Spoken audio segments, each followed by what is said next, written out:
Hi, I'm Tim the Trailman, and I work for AQHA, and today I'm going to show you how to measure the various obstacles that you may use at home to practice trail.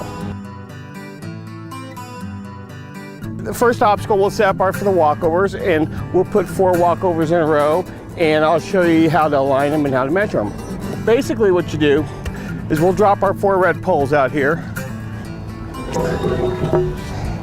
and you know, these are 2 striped poles here, and there's 1 plain one here, and this is how we normally have a pole. This is what we say was a plain pole, okay? And then after you get a plain pole, you can paint stripes on the poles, and it adds a little bit more color, a little bit more variety for your horses to look at. So we'll come out here and we'll lay these guys out. And like I said, we'll lay them out for walkovers first.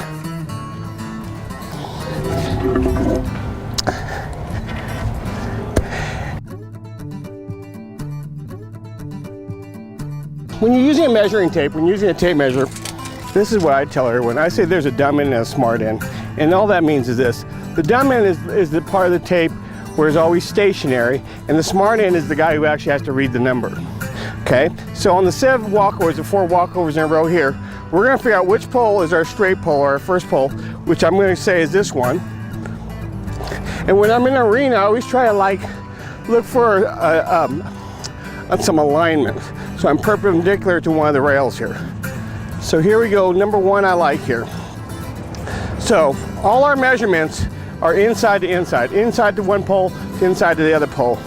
For walkovers, normally I use 2 feet. For jogovers, I normally use 3 feet. And for lope overs, 6 feet. And what I say is 2 times 3 is 6. 2 for the walks, 3 for the jogs, 3 for the lopes.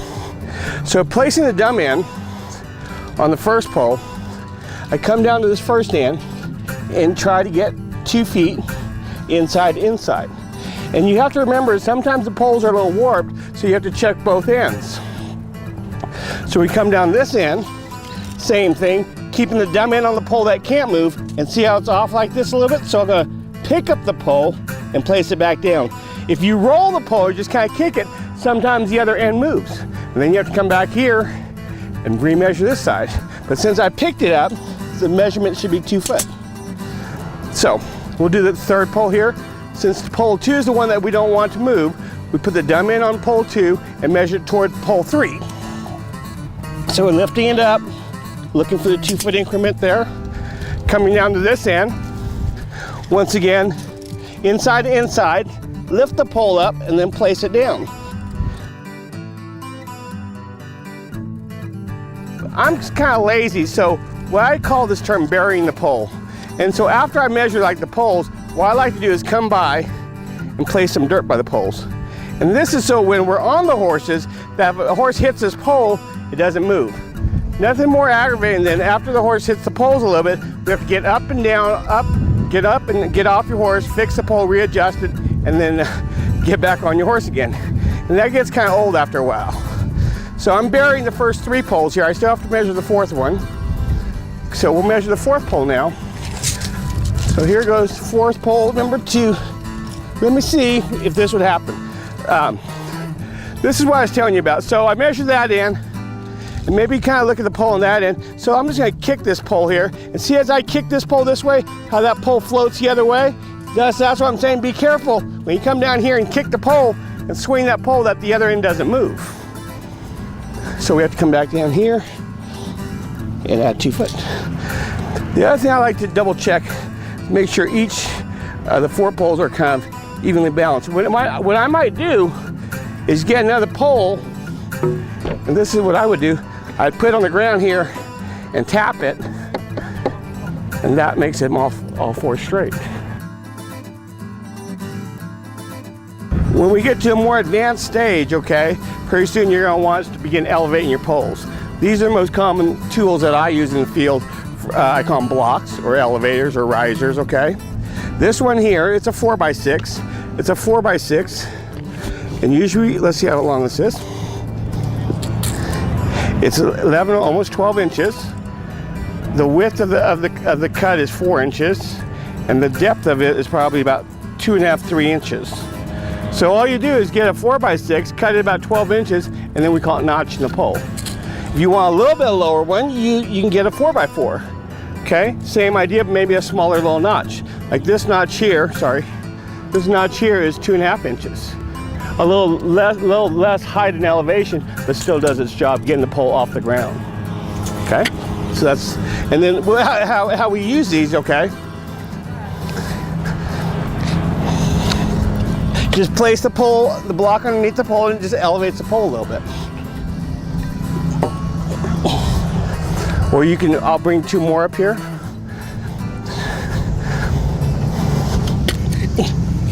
And sometimes with 2 more, we can, I call it double block with 2 small blocks, or we can double block with 2 larger blocks. And at the beginning, get more elevation to the poles for your horses to cross over. The advantage of teaching a horse to go over some elevated poles is that when you get to the arena, you want your horses to try to lift their legs a little higher than the poles they use, or if they block it up. So if your horse never is exposed to a higher pole, I call it skimming, where a horse will skim over the poles, because after a while they know how high they have to lift their foot. But if you teach them to lift their foot very high, or exaggerate, or make them a little bit more effort going over a taller pole, when you show, you'll probably hit less wood. The next obstacle we're going to do are trot overs. And single stride trot overs are measured at 3 feet, okay? That's the common distance I use on most of my trot overs, my single stride trot overs when I measure, or when I design courses out in the field. So, having this pole being straight, I'm going to start with the dumb end of the tape, which is the end that no one has to read. It stays permanent. And try to find the 3 foot increment, which is 36 inches, and work away from that pole. So I like the trick to laying a tape down, okay? We like a tape that has a little width to it, and you just gotta get used to standing behind the tape and putting it on the ground, okay? I'm pretty good at doing that.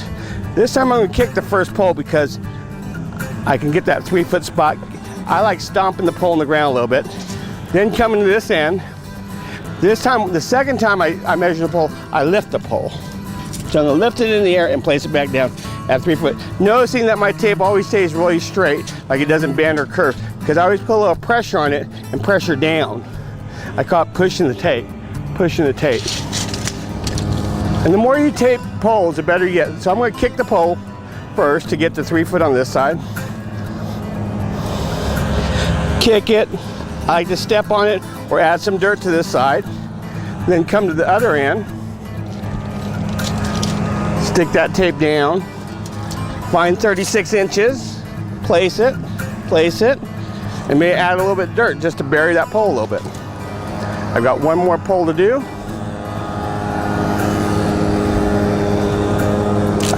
Come to the first end.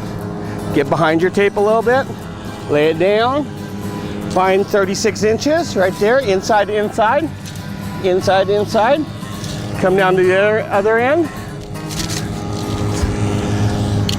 Lifting the pole in the air, placing it back down, adding some dirt so it stays in the ground. And there you have 4 3 foot trot overs.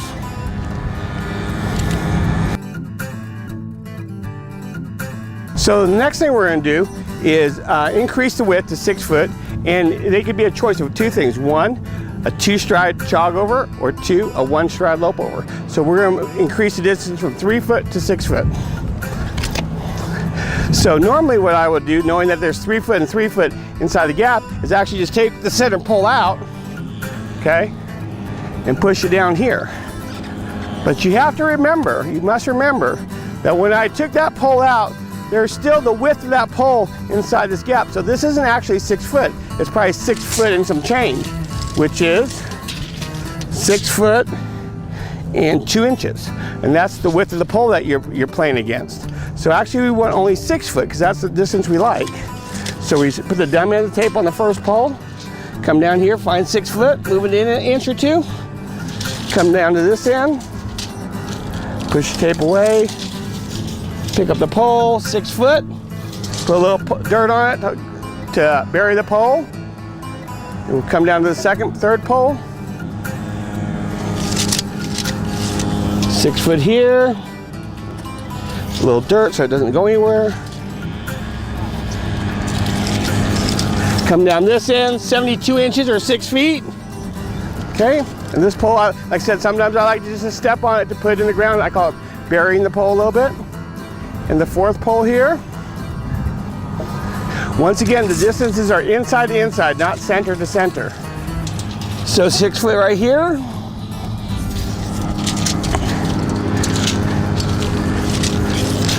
And then 6 foot right here. Okay, a little bit push, a little bury.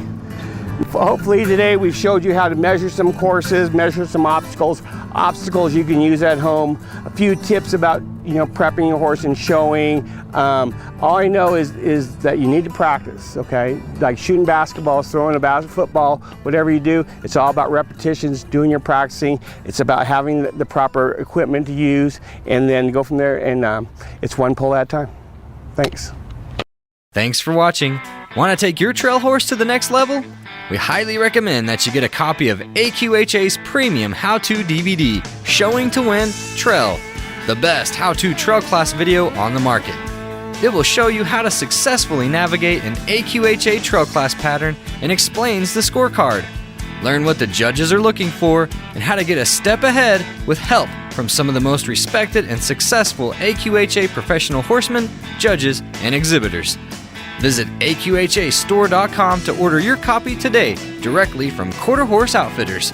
Showing to Win Trail is your bridge to success in the AQHA trail class.